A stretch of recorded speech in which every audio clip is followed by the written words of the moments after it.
What's up, YouTubers? Johnny DIY here. Today we are going to be installing a new door threshold, a new door sill. If you guys are new to my channel, do me a favor, click the subscribe and the notification bell so you can get all my new videos. Alright, let's get to this. Okay, so I wasn't planning on doing a video on this. It kind of turned into a bigger project as things do, but I'll catch you guys up on what I've done. First, went ahead and just pried out the old sill with my hammer and a little pry bar, and this is what I was left with. I gave this a coat of primer. Then I thought about what I was going to do to replace the sill. And I looked around and I had some of this. This is just regular lumber. This is a 2x3. And what I did was I notched out two ends with my jigsaw. And then I went ahead and notched out a big notch like that. See, it used to be like this. I took that big notch out all the way across.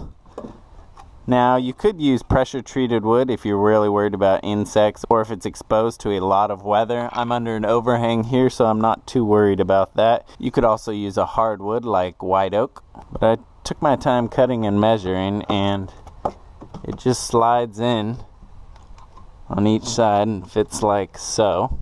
Now with this regular lumber, it is important to prime and paint. I did 1 coat primer, 2 coats of paint on all the sides. The first thing we're going to do is flip it over.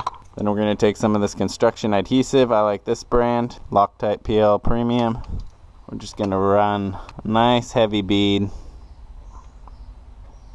all across the sill, both sides of that.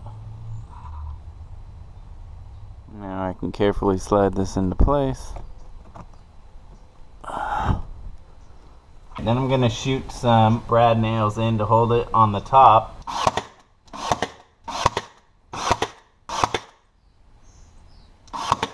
Now what's really going to hold this in is some screws through the face. Pre-drill for our screws and a little for the head. Now I can go ahead and drive in some 3-inch screws.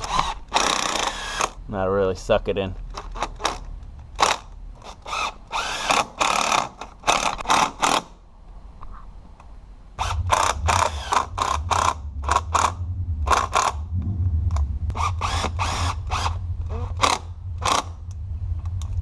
There, now that's not going anywhere. Now I'm going to run a nice bead of 100% silicone caulking, and I'm going to run it right along this edge. You only want to use this stuff where you don't need to paint, because you really can't paint the silicone.